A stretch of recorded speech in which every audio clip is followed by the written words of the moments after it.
అయితే ప్రార్థన చేసుకుందాం. దయగల దేవ, కృపగల తండ్రి,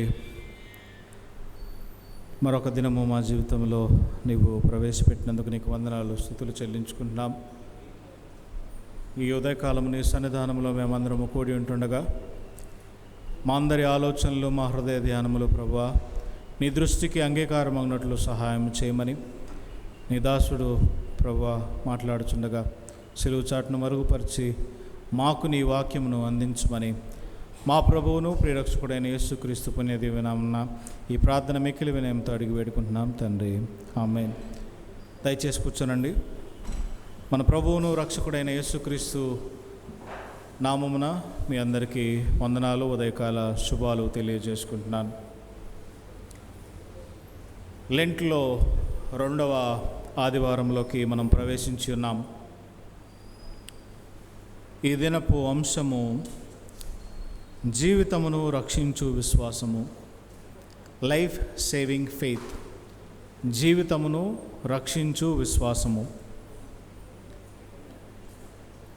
మరి ఒక లెంట్ కాలం మన జీవితంలో ప్రవేశించింది అనటంతోనే దాని ఉద్దేశము మన జీవితంలో మరలా పశ్చాత్తాపడటానికి, మరలా మన జీవితాలను మార్చుకోవటానికి, మరలా మనల్ని మనం సరిచేసుకోవటానికి దేవుడిచ్చు ఒక అవకాశం అని చెప్పుకోవచ్చు.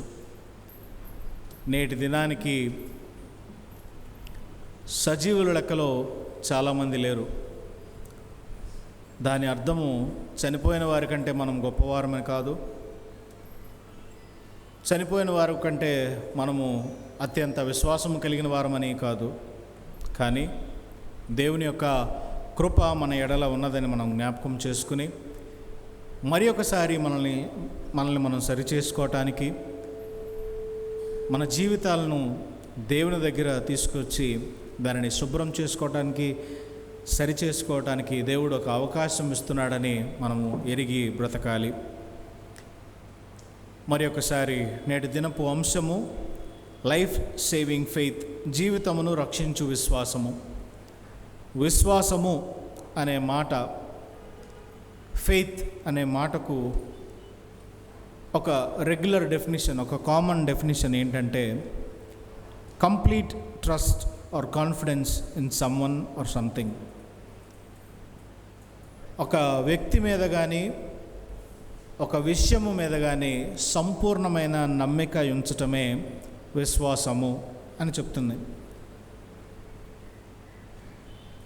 దీన్ని మనం అర్థం చేసుకోవటానికి థీయిజం, ఎథీయిజం, సైన్స్ అండ్ ఫిలాసఫీ గురించి కూడా మాట్లాడుకుందాం. దేవుడు యందు భయభక్తులు కలిగిన వాడు దేవుడు కలిగిన వాడు, దేవుని ప్రజ లేదా దేవుడు కలవాడు థీయిస్ట్ అని అంటారు. ఎథీయిజం, అసలు దేవుడే లేడు, దేవుడనే వాడే లేడు, కేవలం సైన్స్ మాత్రమే ఉంది, లేదా ఆ సృష్టికి వేరొక కారణం ఉంది, అది దేవుడు కాదు అని చెప్పేవాడు అథీయిస్ట్. పోతే సైన్స్ యొక్క డెఫినిషన్ ఏంటంటే ప్రాక్టికల్ ఎక్స్పెరిమెంట్ చేయటం ద్వారా వచ్చే అవుట్పుట్ని చూడగలిగినదే, కళ్ళతో చూడగలిగినదే సైన్స్. ఉదాహరణకి ఒక వాటర్ మాలిక్యూల్ తయారవ్వాలంటే 2 హైడ్రోజన్ మాలిక్యూల్స్, ఒక ఆక్సిజన్ మాలిక్యూల్ కావాలి. ఆ 2 కలిసినప్పుడే నీరు తయారవుతుంది. అది కెమికల్ ఫార్ములా ఆఫ్ వాటర్. అది నిరూపితమవుతుంది, తీసుకుని దాన్ని ప్రూవ్ చేయగలుగుతున్నారు. కాబట్టి సైన్స్ ఒక ఎక్స్పెరిమెంటల్ ట్రూత్ని నమ్ముతుంది. అంటే కళ్ళకి కనపడ్డ దాన్ని నిగూఢంగా పరిశీలించి దాన్ని పూర్వాపరాలను తెలుసుకుని చెప్పేదే సైన్స్. కళ్ళకు కనపడని దానిని సైన్స్ నమ్మదు. కాబట్టి అథీయిస్ట్స్, దేవుడు లేడు అని అంటారు. వాళ్ళనే అవిశ్వాసులు అని మనం పిలుస్తున్నాం. కానీ విశ్వాసం అన్నది ఏంటి డెఫినేషన్ అని మనం అడగగానే హెబ్రీయులకు రాసిన పత్రిక 11వ అధ్యాయం టక వల్లించి చెప్తాం.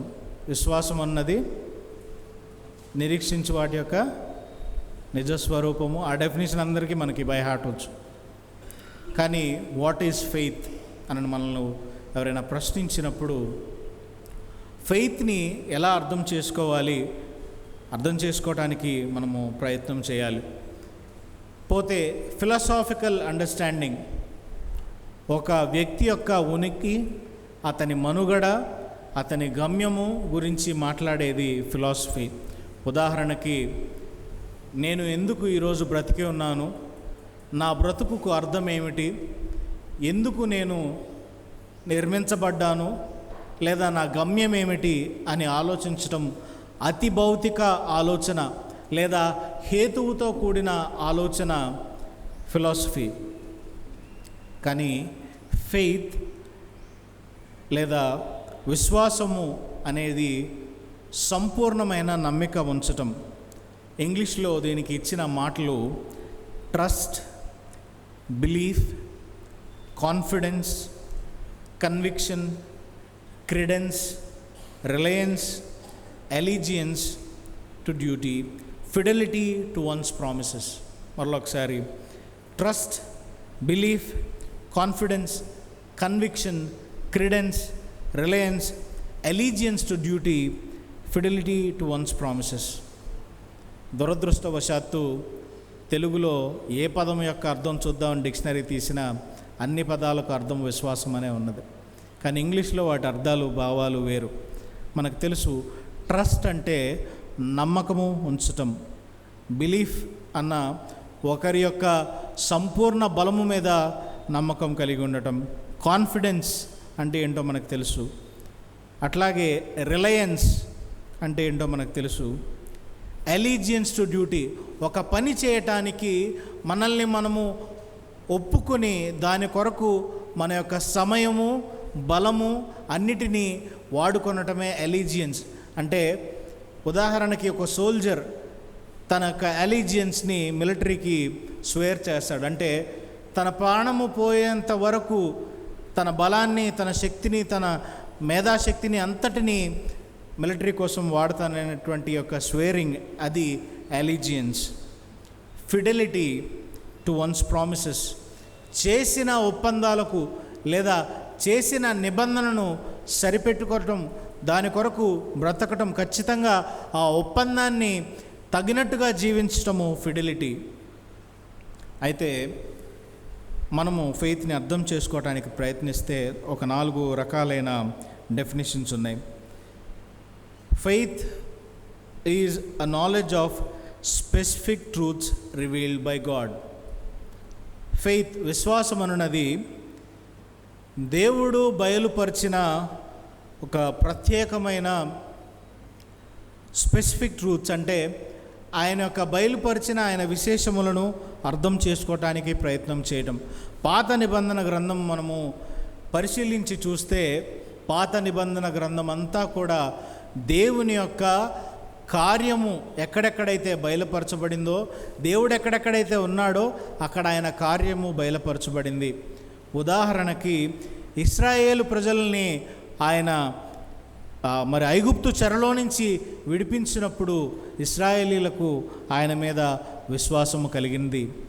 అబ్రహాము జీవితంలో దేవుడు కార్యము చేసినప్పుడు అబ్రహామునకు దేవుని మీద విశ్వాసము కలిగింది. దావీదు జీవితంలో దావీదు పొందుకున్న ప్రతి కార్యమును బట్టి, దేవుడు తన జీవితంలో చేసిన, తనను వాడుకున్న ప్రతి రీతిని బట్టి దావీదుకు దేవుని మీద విశ్వాసము కలిగింది. రెండవది belief model. Faith is a belief that God exist. అసలు దేవుడు ఉన్నాడని నమ్మటమే విశ్వాసము అని బిలీఫ్ మోడల్ చెప్తుంది. దేవుడు ఉన్నాడని నమ్మటము. Trust model. Faith is trust in God. దేవుని మీద నమ్మకం ఉంచటం. దేవుడు నా కొరకు ఇది చేయగలడు, దేవుడు ఇది చేయగలిగిన సమర్థుడు అని నమ్మటమే విశ్వాసము అని ఒక డెఫినేషన్ చెప్తుంది. చివరి డెఫినేషన్ నిరీక్షణ, hope. Faith is hope that God saves. దేవుడు రక్షించగలిగిన సమర్థుడు, సర్వసృష్టిని సర్వమానవాళిని రక్షించగలిగిన సమర్థుడు అని నమ్మటము హోప్, నిరీక్షణ. అట్టి నిరీక్షణ కలిగి ఉండటము విశ్వాసమునకు దారితీస్తుంది అనేటువంటి డెఫినిషన్ ఇక్కడ ఉన్నది. పాత నిబంధన గ్రంథంలో ఈ విశ్వాసం అను మాట అర్థం చేసుకోవటానికి ఒక మాట వాడబడింది. ఆ పదం పేరు అమాన్. ఈ అమాన్ అనే పదానికి 3 రకమైన వర్బ్ ఫామ్స్ ఉన్నాయి. మొదటి వర్బ్ ఫామ్లో, కల్ వర్బ్ ఫామ్లో ఏం చెప్తుందంటే టు సస్టైన్, భరించగలుగుట.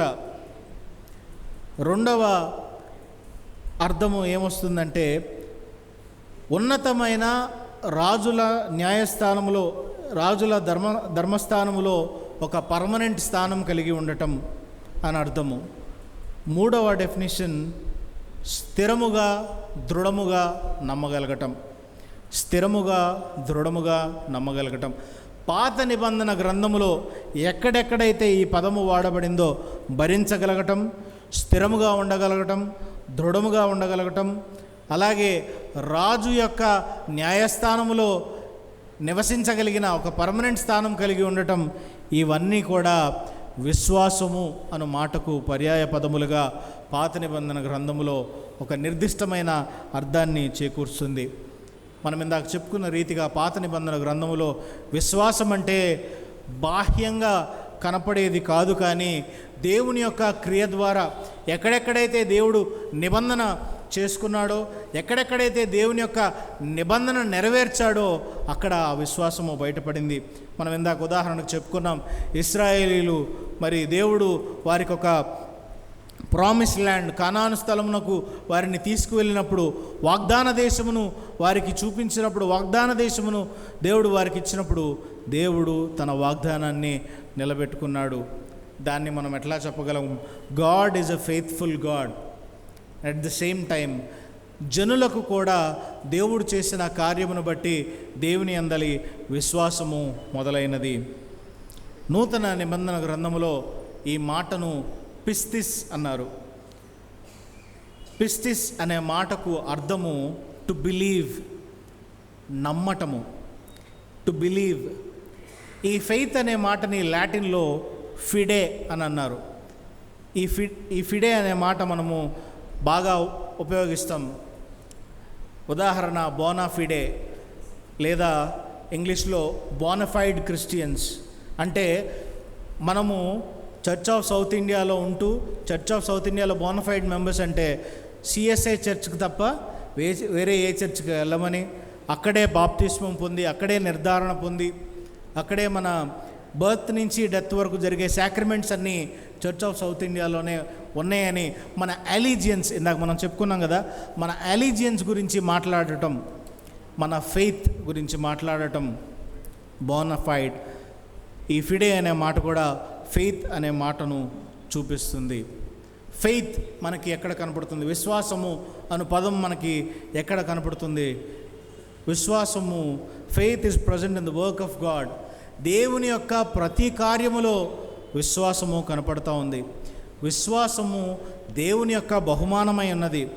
విశ్వాసము దేవుని యొక్క ప్రతి వచనములో, ప్రతి అధ్యాయములో, ఈ పరిశుద్ధ గ్రంథములో ప్రతి లేఖనములో దేవుని యొక్క విశ్వాసము గూర్చిన వచనము మనకి కనపడుతూ ఉన్నది.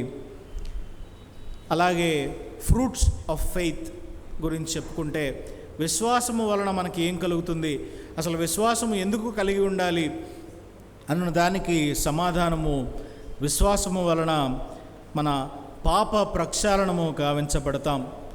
రెండవది, దేవుని యొక్క న్యాయ తీర్పులో న్యాయవంతులుగా యేసుక్రీస్తు ప్రభుల వారు మన కొరకు చిందించిన రక్తం వలన న్యాయములో ఆ న్యాయ నిర్ణేతగా దేవుడు ఉన్నప్పుడు, ఆ జస్టిస్ తీర్చినప్పుడు ఆయన మన పక్షమున వ్యాజ్యమాడి మనకు శిక్ష లేకుండా చేస్తాడు. జస్టిఫికేషన్ అక్కడ కనపడుతూ ఉంది. ఫ్రీడమ్ ఫ్రమ్ కండెమ్నేషన్, అన్యాయపు తీర్పు నుంచి, అక్రమము నుంచి, పాప భారము నుంచి దేవుడు మనల్ని ఈ విశ్వాసము ద్వారా విడిపిస్తాడు. విశ్వాసము కలిగి ఉంటే ఈ కండెమ్నేషన్ నుంచి బయటపడవచ్చు. విశ్వాసము కలిగి ఉంటే మనకి రక్షణ కలుగుతుంది, సాల్వేషన్. విశ్వాసము కలిగి ఉంటే మనం పరిశుద్ధులుగా చేయబడతాము, శాంక్టిఫికేషన్. విశ్వాసము కలిగి ఉంటే మన స్పిరిచువల్ లైఫ్ బలపడుతుంది, ఆధ్యాత్మిక జీవితము పరిపక్వం అవుతుంది. విశ్వాసము నిత్య జీవమునకు మనల్ని నడిపిస్తూ ఉంటుంది, ఒక నిత్య జీవమునకు మనల్ని పురుకొలుపుతూ ఉంటుంది, ఎటర్నల్ లైఫ్. విశ్వాసము దేవుణ్ణి మనము స్వీకరించినట్లు ఇంటర్న్ మనము కూడా దేవుని బిడ్డలుగా, దేవుని వారసులుగా అడాప్ట్ అవటానికి మనకి ఉపయోగపడుతుంది. విశ్వాసము మనకి దేవునికి మధ్య వారధిగా పనిచేస్తుంది. It will create an access to God. విశ్వాసము మనల్ని స్థిరపరుస్తుంది. విశ్వాసము మనకి స్వాస్థ్యాన్ని చేకూరుస్తుంది. విశ్వాసము మనకి శాంతి సమాధానములు చేకూరుస్తుంది. ఇన్ని మాటలు చెప్పుకున్నాం. దేవుని ప్రతి వాక్యములో విశ్వాసం ఉందని చెప్పుకున్నాం. నిజంగా మనం విశ్వసిస్తున్నామా? ఇందాక మనం మాట్లాడుకున్న విధానంను బట్టి faith is trust in God. విశ్వాసం అంటే దేవుని మీద నమ్మకం ఉంచటం. నేడు ఈ సంఘములో ఎవరైనా దేవుణ్ణి నేను నమ్మను కానీ ఇక్కడ ఉన్నాను అని చెప్పేవాళ్ళు ఎవరైనా ఉన్నారా? దేవుని యొక్క ప్రతి వాక్యమును నమ్ముతూ, ఆయన ఇచ్చిన ప్రతి వాగ్దానాన్ని మన హృదయంలో నమ్ముతూ, పాత నిబంధన నూతన నిబంధనలో ఆయన చేసిన వాగ్దానాలను, నిబంధనలు మనము విశ్వసిస్తూ దేవుని సన్నిధిలో మనము కూర్చుని ఉన్నాము. పైన చెప్పినవన్నీ మన జీవితంలో ఎట్లా కలుగుతాయి అని అయితే, how to get this faith? To live by faith. విశ్వాసము కలిగిన జీవితము జీవించటం వలన మనకు అది కలుగుతుంది. రెండవది, టు వాక్ బై ఫెయిత్. మన జీవితంలో ప్రతి అడుగు, ప్రతి మెట్టు దేవుణ్ణి ఇతరులకు చూపించట ద్వారా, ఇతరులకు చూపించేటువంటి జీవితము, మాదిరికరమైన జీవితం జీవించడం ద్వారా విశ్వాసాన్ని బలపరుచుకోగలము. To pray by faith. విశ్వాసము కలిగిన ప్రార్థన మనము చేయుట ద్వారా అటువంటి జీవితం జీవించగలము. To resist evil by faith. పాపమును విశ్వాసము ద్వారా దూరము చేసుకోవటం. ఉదాహరణ, యోసేపు తన జీవితంలో చాలా మార్లు టెంప్ట్ చేయబడినప్పటికీ దాని నుండి అతను పారిపోయాడు. విశ్వాస సహితమైన క్రైస్తవ భక్తి పాపాన్ని హత్తుకోదు, కానీ సిలువను మాత్రమే హత్తుకుంటుంది, దేవుణ్ణి మాత్రమే హత్తుకుంటుంది. Overcoming the worldly deeds by faith. శారీరక ఆశలు, శారీరక కోరికలను విడిచిపెట్టి దేవుని వైపుకు తిరుగుట ద్వారా, అటువంటి విశ్వాసము కలిగిన జీవితము జీవించడం ద్వారా మనము దేవునికి దగ్గరగా అవుతాము. చివరిగా, టు డై ఇన్ ఫెయిత్. విశ్వాసము కలిగిన బ్రతికి ఈ భూమి మీద దేవుని ప్రతిబింబాలుగా మనం జీవించి, విశ్వాసము కలిగిన జీవితంతో జీవించి, అటువంటి జీవితము దేవునికి మహిమకరంగా ఉంటుంది. ఉదాహరణ, పౌలు తన చరమాంకములో చెప్పిన మాట మనకు తెలుసు. మంచి పోరాటం పోరాడితిని, నా విశ్వాసమును కాపాడుకుంటుని, పరుగు కడముట్టించింది. తను విశ్వాస సహితమైన జీవితం ఈ భూమి మీద జీవించి అనేకులను దేవుని వైపుకు తిప్పి, ఆయన పరుగులో తన విశ్వాసాన్ని కాపాడుకుని విశ్వాస సహితమైన మరణము పొందాడు. ఇది విశ్వాసం యొక్క చరిత్ర, లేదా విశ్వాసమును అర్థం చేసుకోవడానికి చిన్న ప్రయత్నము. పాత నిబంధన గ్రంథము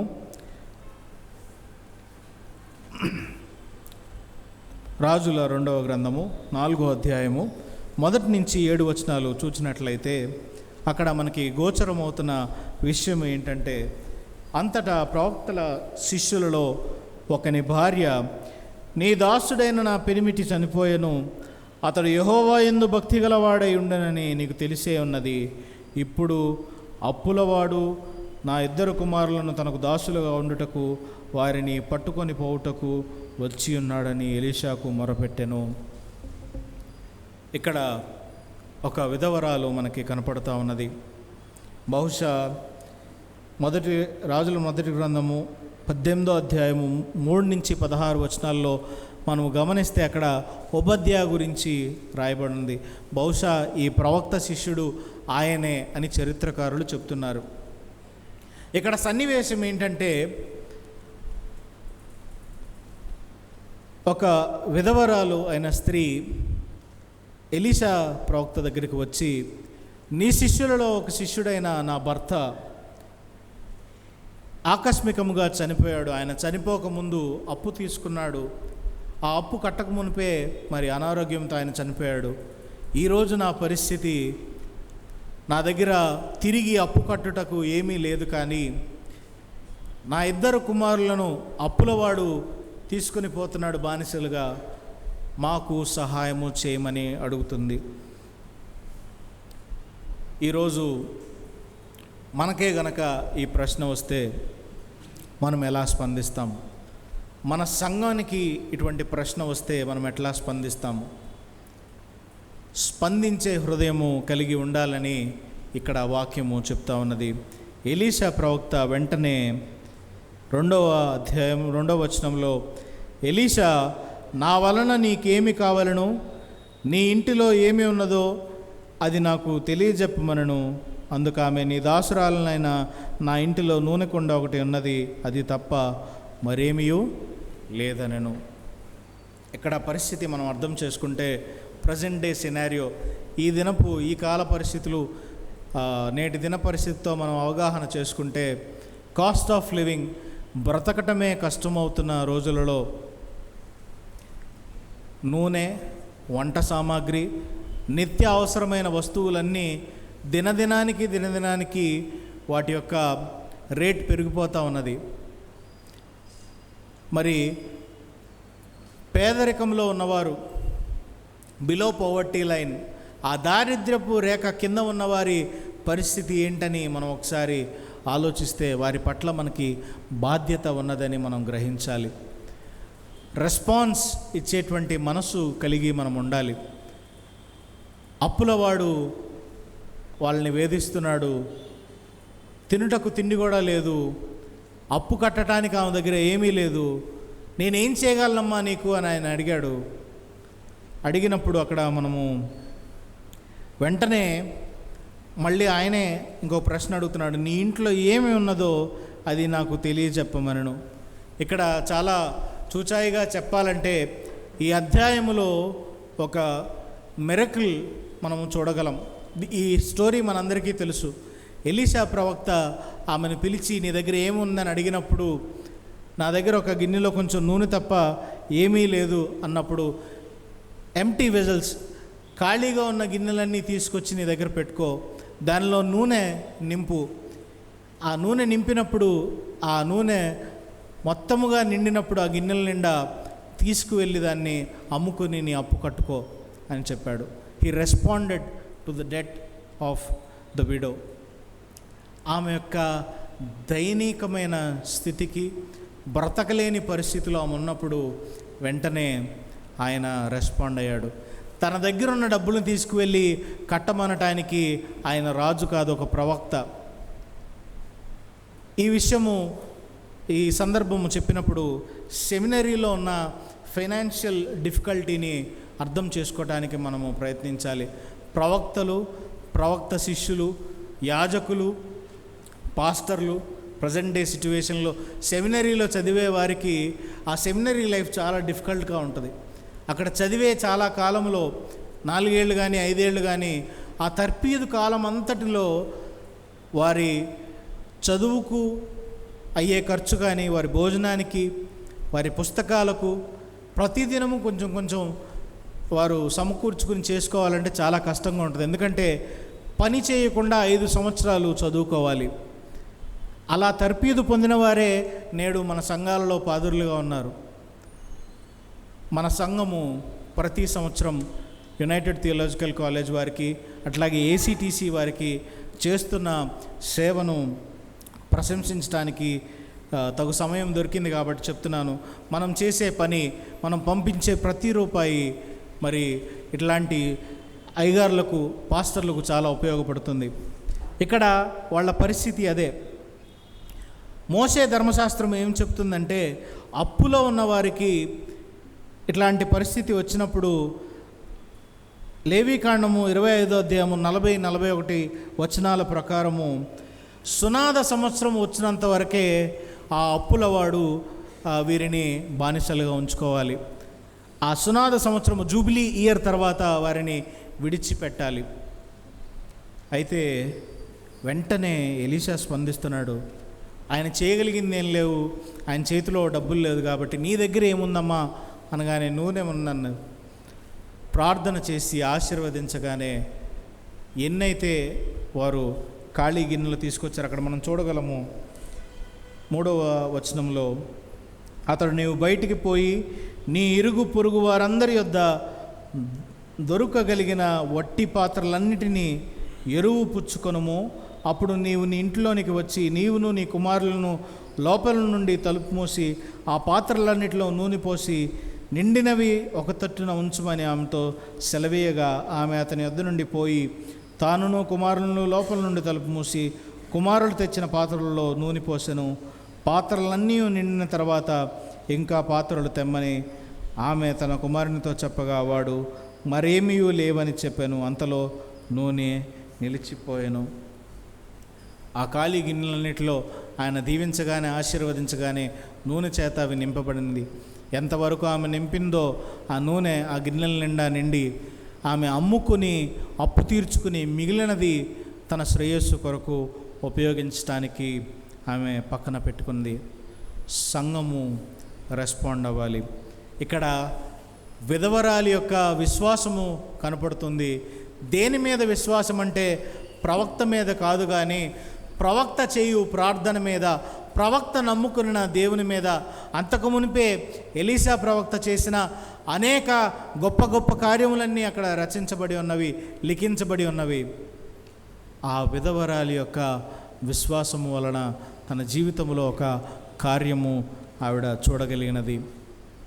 మన జీవితంలో ఇటువంటి క్రైసిస్ ఉంటే, ఒకవేళ మన జీవితంలో ఫైనాన్షియల్ క్రైసిస్, ఆర్థిక అస్తవ్యస్తమైన స్థితి మన జీవితంలో ఉంటే, ఆర్థిక అసమతుల్యత మన జీవితాలలో ఉంటే, విశ్వాసంతో దేవుని నామంలో మొరపెట్టు వారముగా మనం ఉన్నామా? విశ్వాసముతో దేవుణ్ణి నమ్మగలిగిన వారముగా మనం ఉన్నామా? ఇది కేవలము ధనము గురించో లేదా ఆర్థిక విషయము గురించో జరపబడిన ఒక క్రియ కాదు. కానీ మనం గమనించినట్లయితే అక్కడ ఆమె విశ్వాసము ఎంతవరకు ఉందో అంతవరకే ఆమె పొందుకోగలిగినది అనేది కూడా మనం జ్ఞాపకం చేసుకోగలం. నీ ఇరుగు పొరుగు వారి దగ్గర నీకు దొరికిన గిన్నెలన్నీ పట్టుకురమ్మంటే అక్కడ మనం చూడగలము. 7వ వచనంలో 6వ వచనంలో, మరేమీ ఆమె తన కుమారునితో అడగగా మరేమీ లేవని చెప్పాను. అంతలో నూనె నిలిచిపోయాను. మన విశ్వాసము ఎంత చూపిస్తామో అంతవరకే మనకి కార్యము జరుగుతూ ఉంటుంది. దేవుని యొక్క కార్యము లిమిటెడ్ కాదు, కానీ మన విశ్వాసము లిమిటెడ్. మన విశ్వాసము పరిధిని పెంచుకొనగలిగిన వారముగా మనము ఉండాలి. ఇక్కడ ఎలీషా ఆమె జీవితంలో చేసిన ఒక గొప్ప కార్యమును మనం చూడగలుగుతున్నాం. అలాగే విశ్వాసము కలిగి ఆమె పొందుకోగలిగింది. కానీ ఇక్కడ ఈ కార్యములో కలిగిన ఉన్నత పరమార్థము ఏంటంటే, ద్వితీయోపదేశకాండము 10వ అధ్యాయము 18వ వచనంలో ఉన్న లేఖన భాగం మనం చూస్తే, యెహోవా విధవరాల పక్షముగా తల్లిదండ్రులు లేని వారి పక్షముగా న్యాయము కలిగిన వాడై తీర్పు తీర్చువాడై నడిపించువాడై తండ్రిగా తానే ఉన్నాడు అనేటువంటి విషయాన్ని మనం చూస్తాం. అలాగే ఇంకా ఎక్కువ గిన్నెలు ఆమె తెచ్చుకోగలిగితే ఇంకా ఎక్కువ నూనె పొందుకోగలిగేది. ఆ విశ్వాసము పరిమితిని పెంచుకున్న వారంగా మనం ఉండాలి. అదే రీతిగా ఆమె తెచ్చుకున్న వెజల్స్, గిన్నెలన్నీ ఖాళీ గిన్నెలను తీసుకురమ్మని ఆయన చెప్పాడు. దేవుని సన్నిధానంలోకి మనం వచ్చినప్పుడు ఖాళీ హృదయాలతో మనం రావాలి. ఖాళీ హృదయాలంటే మన భారాలన్నింటినీ తీసుకుని మన మనసులో పెట్టుకోకూడదు. ఇక్కడ కూర్చుని ఇంట్లో ఏం జరుగుతుందో, ఆఫీస్లో రేపొద్దున సోమవారం పొద్దున్నే నేను ఏం చేయాలి, ఇంటికి వెళ్ళిన తర్వాత ఏం కూర వండుకోవాలి, ఇవి కాదు మన ఆలోచనలు. నా అప్పు సంగతి ఏమైపోద్ది, నా బాధలు నా పరిస్థితులు ఏమైపోతున్నాయి, అవి కాదు. Come with an empty heart, so that you will be fill with the word of God. దేవుని సన్నిధిలో ప్రియాక్యుపైడ్ మైండ్ లేకుండా, అంతకుముందే కలిగిన ఆలోచనలన్నింటినీ విడిచిపెట్టి నెమ్మది కలిగిన వారమై ఇక్కడి నుంచి వెళ్ళటానికి, దేవుని యొక్క వాక్యము చేత నింపబడటానికి అంతకుముందే మన మైండ్లో ఏమీ నింపుకొని రాకూడదు. ఒక ఖాళీ యాక్సెప్టబుల్ మైండ్తో మనము దేవుని సన్నిధానంలోనికి రావాలి అనేది ఈ వాక్య భాగం మనకి తెలియజేస్తుంది. అట్లాగే కీర్తనల గ్రంథము 72వ సంకీర్తన 13వ చరణము చూచినట్లయితే, నిరుపేదల యందును బేదల యందును అతడు కనికరించును, బేదల ప్రాణములను అతడు రక్షించును అనేటువంటి మాట అక్కడ ఉన్నది. ఆ విషయము మనము చాలా దీర్ఘంగా చర్చించాలి, ఆలోచించాలి. మనకు బేదల పట్ల బాధ్యత కలిగి ఉన్నదనే విషయాన్ని కూడా మనము జ్ఞాపకం చేసుకోవాలి. ఈ పాత నిబంధన గ్రంథం పాఠ్యభాగంలో మనం గమనించిన మర్మము ఏమిటంటే, ఆ విధవరాలి పరిస్థితి, తన కుమారులను బానిసలుగా ఇచ్చే పరిస్థితి. మనము కూడా పాపానికి బానిసలుగా అయిపోతున్న పరిస్థితిలో ఉన్నాం. ఇంకా నా దగ్గర చేయటానికి ఏమీ లేదు, ఎందుకంటే నా శరీరేచ్ఛల చేత, నా మనుషేచ్ఛల చేత నేను పాపానికి బానిస అవటానికి సిద్ధంగా ఉన్నాను. దేవా, నన్ను రక్షించు, నాకు సహాయము చేయి అని మనం వేడుకున్నప్పుడు, కొద్ది విశ్వాసం ఉన్నా కూడా, నీ దగ్గర ఏముందని దేవుడు అడుగుతున్నాడు. కొద్ది విశ్వాసము దేవునందు ఉన్నా కూడా మన జీవితాన్ని ఆయన బానిసత్వము నుంచి, పాపపు దాస్యత్వము నుంచి విడిపించడానికి సిద్ధముగా ఉన్నాడు. తన ప్రియ కుమారుణ్ణి ఎన్నడో మన కొరకు సిలువ మీద ఆయన అప్పచెప్పాడు.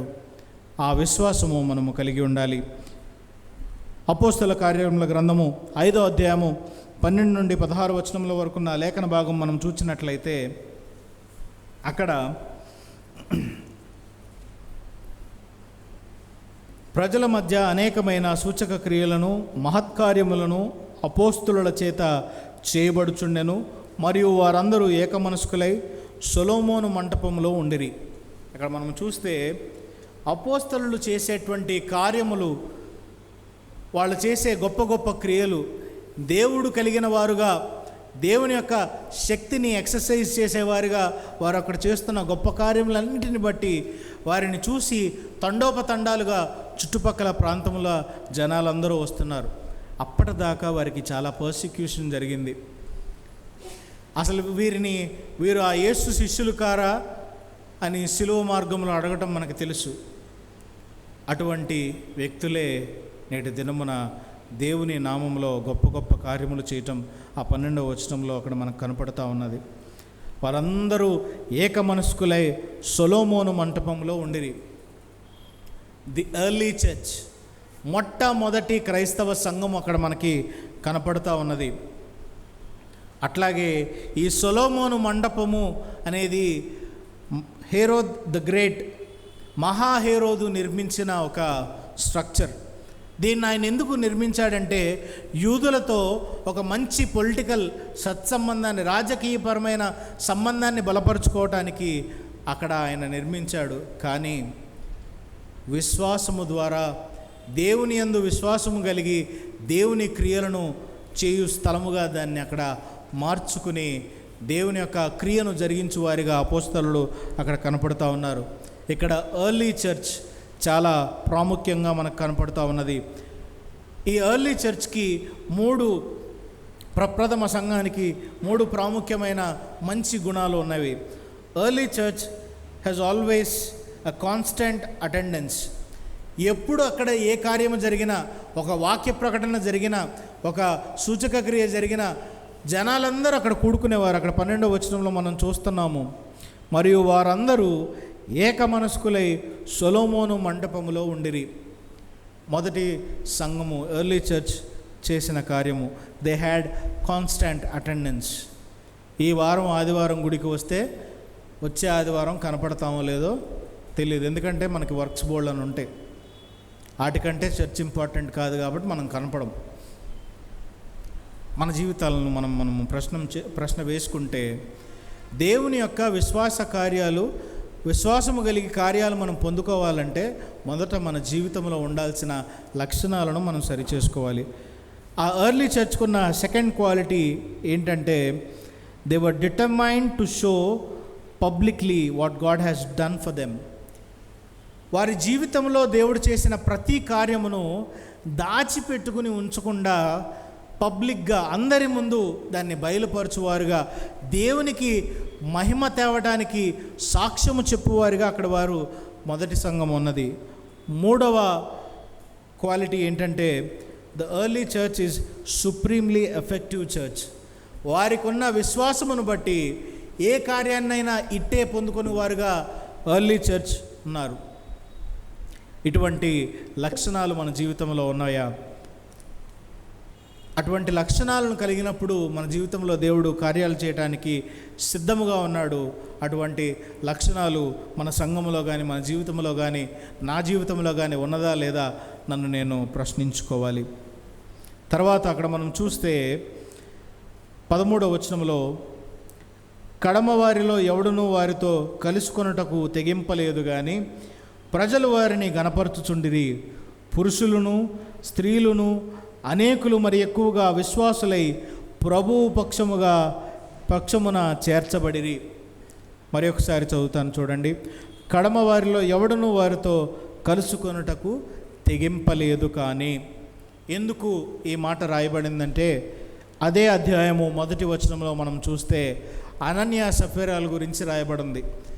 అనన్య సఫీరాలు ఏం చేశారో, ఏం జరిగిందో వారి జీవితంలో, దేవుని యొక్క ఉగ్రత ఏమైనదో వారి జీవితాల్లో మనం చూడగలం.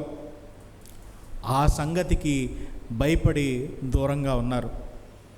ఎవరైనా దేవుని ఉగ్రతను చూసి సరిచేసుకుని లోపలికి రావాలి కానీ దేవుని ఉగ్రతను చూసి దూరముగా ఉండటానికి ఇష్టపడకూడదు. ఉదాహరణకి మన జీవితంలో కొన్ని పాపాలకు మనం బానిసలం అయిపోతూ ఉంటాం.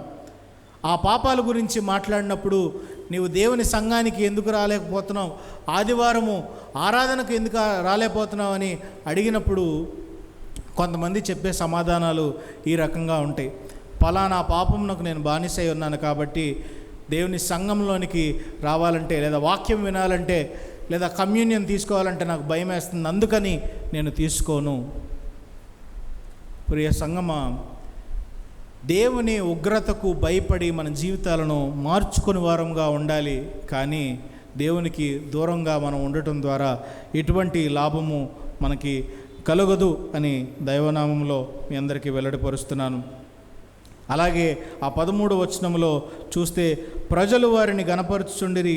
పురుషులను స్త్రీలను అనేకులను మరి ఎక్కువగా విశ్వాసులై ప్రభువు పక్షమున చేర్చబడిరి. విశ్వాసులై ప్రభువు పక్షమున చేర్చబడిరి. అపోస్తలులు ద్వారా దేవుని కార్యము అక్కడ జరగబడుట ద్వారా అవిశ్వాసులైన వారు కూడా, దేవుడు లేడని వారు కూడా, మెస్సయా కొరకు ఎదురుచూచే యూదులు కూడా, యేసుక్రీస్తును సిలువ వేసిన వారు కూడా తిరిగి విశ్వాసము కలిగి దేవుని కార్యమును అపోస్తలుల ద్వారా వారు చూడగలిగి నమ్మిన వారై విశ్వాసులైరి అని అక్కడ రాసి ఉంది. మన సంఘాన్ని చూసి, మన జీవితాలను చూసి, మన విశ్వాసమును చూసి, మన అనుదిన జీవితంలో మనం మాట్లాడే ప్రతి మాట, మన నడవడిక, మన చేతలను చూసి ఎంతమంది విశ్వాసులుగా మారుతున్నారు? ఒక ప్రశ్న. కనీసం తల్లిదండ్రులను చూసి కుటుంబంలో పిల్లలన్న విశ్వాసము కలిగి ఉంటున్నారా? నా తండ్రి ఇంత విశ్వాసం కలిగిన వాడును, నేను అవిశ్వాసిగా ఉన్నాను అని అనుకునేటువంటి మాదిరికరమైన జీవితము మనం అసలు జీవిస్తున్నామా? మనము దేవుణ్ణి ప్రతిబింబించేటువంటి వారముగా ఉండాలి. ఎప్పుడైతే దేవుణ్ణి ఆహ్వానించు లక్షణము కలిగి ఉంటామో, ఎప్పుడైతే దేవుణ్ణి స్వీకరించగలిగేటువంటి లక్షణము కలిగి ఉంటామో ఖచ్చితంగా అప్పుడు దేవుని కార్యము మన ద్వారా జరుగుతుంది. మన విశ్వాసము బలమైతే మన ద్వారా అనేకులు విశ్వాసంలోనికి వస్తారు, అనేకులు దేవుణ్ణి తెలుసుకుంటారు. అటువంటి జీవితము మనం కలిగి ఉండాలి. అక్కడ మనం చూస్తే 15వ వచనంలో, అందుచేత పేతురు వచ్చుచుండగా జనులు రోగులను వీధులలోకి తెచ్చి వారిలో ఎవని మీదనైనను అతని నీడ అయినను పడవలనని మంచముల మీదను పరుపుల మీదను వారిని ఉంచిరి. మరియు యెరూషలేము చుట్టూ నుండి పట్టణముల జనులు రోగులను అపవిత్రాత్మల చేత పీడింపబడిన వారిని మోసుకొని కూడి వచ్చిరి. వారందరూ స్వస్థత పొందిరి. విశ్వాసము చేత అక్కడ జరిగిన కార్యములు మనం చూస్తున్నాము. దీన్ని బట్టి మనకు అర్థమైన విషయం ఏంటంటే, వారి శక్తి వలన కాదు, వారి బలం వలన కాదు, కానీ దేవుని యొక్క కార్యము వారిలో జరుగుట వల్లనే, ఆ కార్యమును చూసి విశ్వాసము కలిగి అనేక మంది ఆయన నీడపడినా చాలు అనేటువంటి విశ్వాసముతో అక్కడికి వచ్చారు. The early church is attracted towards the truth. ప్రథమ సంఘము ఎప్పుడు కనపడిన, నిరీక్షించిన సత్యమును, దేవుని యొక్క బలమును తెలుసుకున్న వారై, ఆ సత్యాన్ని అంగీకరించి గ్రహించిన వారై విశ్వాసము కలిగి ఉన్నారు. Church should always stand on the truth about the salvation of God. పరిశుద్ధ లూకా సువార్త 5వ అధ్యాయము 18 నుంచి 26వ వచనం వరకున్న లేఖన భాగం మనము గమనించినట్లయితే, ఒకనాడు ఆయన బోధించుచుండగా గలిలయ యూదయ దేశముల ప్రతి గ్రామము నుండి యెరూషలేము నుండి వచ్చిన పరిసయ్యులను ధర్మశాస్త్రోపదేశకులను కూర్చుండి ఉండగా ఆయన స్వస్థపరచునట్లు ప్రభు శక్తి ఆయనకుండెను. ఇదిగో కొందరు మనుష్యులు పక్షవాయువు గల ఒక మనుష్యుని మంచం మీద మోసుకొని వానిని లోపలికి తెచ్చి ఆయన ఎదుట ఉంచుటకు ప్రయత్నము చేసిరి. కానీ జనులు గుంపు కూడి ఉండినందున వానిని లోపలికి తెచ్చుటకు వల్లపడకపోయిను గనుక ఇంటి మీదకెక్కి పెంకులు విప్పి మంచముతో కూడా యేసు ఎదుట వారి మధ్యను వానిని దించిరి. ఆయన వారి విశ్వాసమును చూసి, మనుష్యుడా, నీ పాపములు క్షమింపబడి ఉన్నవని వానితో చెప్పెను. ఇక్కడ మనం చూస్తే ఆ వ్యక్తి యొక్క విశ్వాసము వలన ఆయన రక్షింపబడలేదు, కానీ పక్షవాయువు కలిగిన ఒక వ్యక్తి తన బాధను చూసి స్నేహితులు యేసు ఎక్కడ ఉన్నాడో కనుక్కొని యేసు ఉన్న చోటికి ఆయన్ని తీసుకువెళ్ళాలని చాలా ఆశపడ్డారు. కాకపోతే అక్కడ వెళ్ళటానికి కొంచెము కూడా సందు లేకపోవటం వలన, వాళ్ళు ఎంత బలవంతముగా ప్రవేశించాలన్నా వారికి కుదరకపోవటం వలన ఆ ఇంటి యొక్క పైకప్పులను విప్పి ఆ పైకప్పులో నుండి ఈ వ్యక్తిని కేవలము యేసు యొక్క చూపు అతని మీద పడితే చాలు, యేసు వారిని చూస్తే చాలు అనేటువంటి విశ్వాసముతో మనం చూడవచ్చు. 18వ వచనం చివరి భాగంలో, ఆయన ఎదుట ఉంచుటకు ప్రయత్నము చేసిరి, కానీ జనులు గుంపు కూడి ఉండినందున వారిని లోపలికి తెచ్చుటకు వల్లపడకపోయాను గనుక ఇంటి మీదకెక్కి పెంకులు విప్పి మంచంతో కూడా యేసు ఎదుట వారి మధ్యను వానిని దించిరి. కేవలము వారి యొక్క ఉద్దేశము యేసు ఈ వ్యక్తిని చూడాలని మాత్రమే. పక్షవాయువు కలిగిన వ్యక్తి, చాలా కాలం నుంచి స్నేహితులు అతని బాధను చూస్తున్నారు, ఆ బాధను చూసి తట్టుకోలేకపోతున్నారు. స్నేహితుల యొక్క ప్రార్థన, స్నేహితుల యొక్క విశ్వాసము అక్కడ మనం చూడవచ్చు. వారి విశ్వాసము చూసి, ఆ వ్యక్తి యొక్క విశ్వాసము కాదు కానీ అతని స్నేహితుల యొక్క విశ్వాసము చూసి, వారి విశ్వాసము చూసి, మనుష్యుడా, నీ పాపములు క్షమింపబడి ఉన్నవని అతనితో చెప్పాను.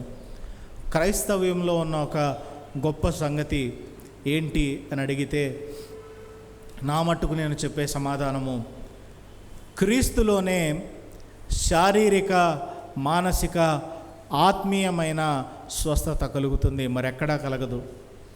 ఒక హాస్పిటల్కి వెళితే శారీరకమైన స్వస్థత కలుగుతుంది, లేదా కొద్దిగా గట్టిగా చెప్పాలంటే మానసికమైన స్వస్థత కలుగుతుంది, కానీ క్రీస్తులోనే ఆత్మీయ స్వస్థత కూడా కలుగుతుంది.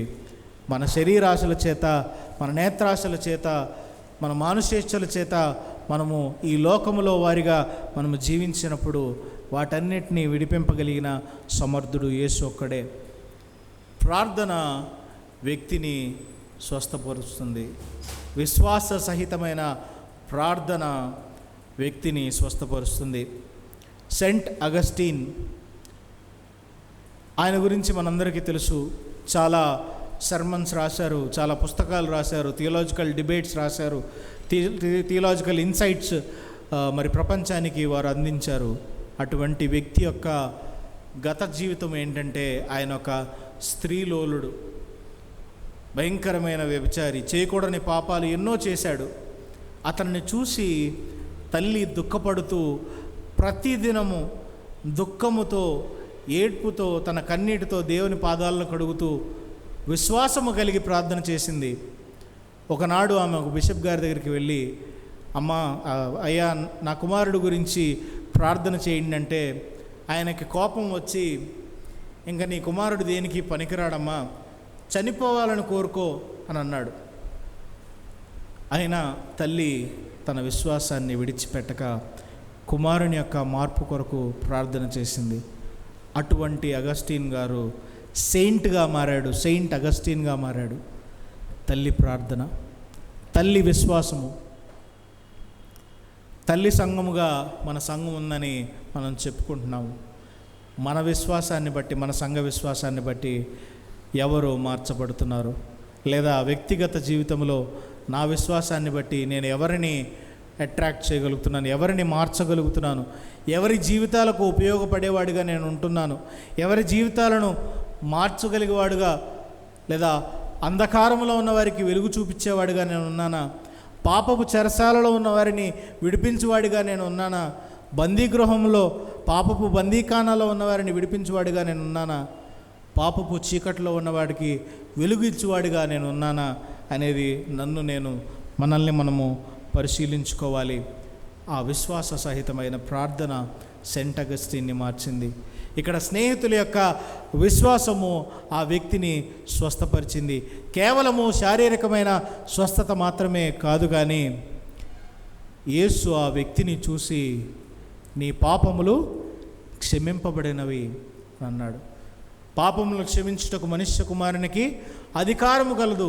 ఆ చివరి వచనంలో మనం చూస్తే, అధ్యాయం చివరి భాగంలో జనులు వారిని చూసి చెప్పుకుంటున్నారు, అధికారము కలిగిన వాని వలె ఈయన బోధించున్నాడు కదా. యేసుక్రీస్తు ప్రభుల వారు ఈ లోకంలోనికి ధర్మశాస్త్రమును, న్యాయమును సాటిస్ఫై చేయటానికి తన యొక్క నీతిమత్తమైన రక్తమును మన కొరకు పెనాల్టీగా లేదా అటోన్మెంట్గా ఆయన చెల్లించాడు. రెండవది, యేసుక్రీస్తు యొక్క మరణం ద్వారా మనలో ఆ పాపము యొక్క గిల్ట్ తీసివేయబడటానికి, దేవుని యొక్క నీతి చేత మనము నింపబడి ఆ పాప భారము నుంచి మనము బయటికి రావటానికి, ఈ వ్యక్తి అయితే చిరకాలం నుంచి పక్షవాయువు కలిగిన వాడిగా, అంటే చేతులు కాళ్ళులో బలము లేని వాడిగా ఎక్కడికి వెళ్ళలేడు, ఏమీ చేయలేడు, అటువంటి పరిస్థితిలో ఆయన ఉన్నాడు. పాప భారములో ఉన్న జీవితం కూడా అట్లాగే ఉంటుంది. పాపానికి బానిస అయ్యి ఆ బానిసత్వంలోనే మనం బ్రతుకుతూ ఉంటాం. ఏ వ్యసనమైనా సరే, ఏ పాపమైనా సరే, సైంటిఫిక్గా మీరు చూసుకున్నట్లయితే వాటి వలన మన జీవితంలో చాలా నష్టం ఉంటుంది. ఎగ్జాంపుల్స్ నేను చెప్పదలుచుకోలేదు, కానీ ఏ పాపమైనా సరే శారీరకమైన, మానసికమైన రుగ్మతకు చివరికి దారితీస్తూ ఉంటుంది. శరీరంతో చేసిన పాపాల వల్ల ఖచ్చితంగా శరీరంలో ఆ రుగ్మత మనము అనుభవించాల్సిందే. అయితే మన ఆత్మతో చేసే పాపం వలన ఆత్మ, శరీరము రెండు నాశనమయ్యే స్థితిలోనికి మనం వెళ్తాం. అది మనం జ్ఞాపకం చేసుకోవాలి. ఆ రెండింటిని రక్షించగలిగిన సమర్థుడైన దేవుడు మన కొరకున్నాడు. అట్టి దేవుని మీద విశ్వాసం కలిగి మనం ఉండాలి. ఈ 3 వచన భాగంలో మనం చూసినప్పుడు విశ్వాసము ఏ రీతిగా అయితే మనల్ని విడిపిస్తుందో, మన కొరకు దేవుడు ఏ రీతిగా అయితే తన ప్రియకుమారుణ్ణి అర్పించాడో, తన రక్తాన్ని అర్పించాడో, మన కొరకు విమోచన క్రయధనముగా అర్పించబడ్డాడో, అట్టి గొప్ప మరణము కొరకు, అట్టి గొప్ప త్యాగము కొరకు మన జీవితాలను సరిచేసుకుని సరి అయిన జీవితాలు బ్రతకగలిగేటువంటి నిర్ణయము తీసుకోవటానికి మన దగ్గర ఇంకా సమయము మన చేతిలోనే ఉన్నది.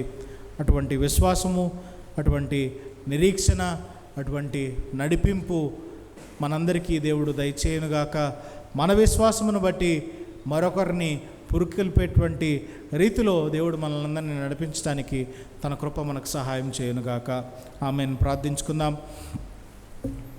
నిత్యుడు అయిన మా ప్రియపరలోకపు తండ్రి, నీ ప్రియకుమారుణ్ణి మా అందరి కొరకు ప్రభా నాయన నీవు ఇచ్చుట ద్వారా ప్రభా నీ యొక్క ప్రేమను రుజువు చేసుకున్నావు, నీ యొక్క నిబంధనను నెరవేర్చుకున్నావు. అయినప్పటికీ ప్రభా నీ మాట వినని వారమై నీ మాటను విడిచిపెట్టి అటు ఇటు తిరుగాడు జనులుగా శరీరాశల చేత శరీరేచ్ఛల చేత మా నేత్రములతో చూసిన ప్రతిదానిని మేము కావాలని కోరుకుంటూ, మా శరీరాలలో మేము పాపం చేయాలని కోరుకుంటూ ప్రభువా నీకు అయిష్టమైన జీవితం ఈ భూమి మీద మేము జీవిస్తూ ఉండగా మా జీవితంలో ప్రభువా పాపాన్ని విడిచిపెట్టి సిలువను హత్తుకునేటువంటి కృపను అనుగ్రహించండి. నీ వాక్యము మీద, నీ మాటల మీద, నీవు ఇచ్చిన ధర్మశాస్త్రం మీద ప్రభువా మా హృదయమును నిలుపుకోటానికి సహాయం చేయండి. దానిని హత్తుకొనట ద్వారా, ప్రతిదినము నీ వాక్యమును హత్తుకొనట ద్వారా ప్రభువా మా జీవితంలో ఒక నూతనమైన కార్యమును మేము పొందుకొని నీకు ఇష్టమైన మనుషులుగా పరిమళ భూయిష్టమైన జీవితము ఈ లోకంలో మేము జీవించి తద్వారా ప్రభువా నీ బిడ్డలుగా అనేకులను ప్రభువా నాయన అనేకులకు నీ వెలుగునిచ్చువారుగా, నీ ప్రతిబింబాలుగా మేము జీవించుటకు నీ శక్తిని, నీ ఆత్మను మాలో ప్రతి ఒక్కరికి అనుగ్రహించుమని ప్రభువా, ఇంకనూ సమయం ఉందని మేము అనుకునక ఇది ఏ అనుకూల సమయము, ఇది ఏ రక్షణ దినమని ప్రభువా నిన్ను అంగీకరించి విశ్వాసము కలిగి జీవితాలను మార్చుకొని నీ కొరకు జీవించుటకు మాకు నేర్పుమని మా ప్రభువును ప్రియరక్షకుడైన యేసుక్రీస్తు పుణ్య దివ్యనామమున ఈ ప్రార్థన మిక్కిలి వినయంతో అడిగి వేడుకుంటున్నాం తండ్రి. ఆమేన్.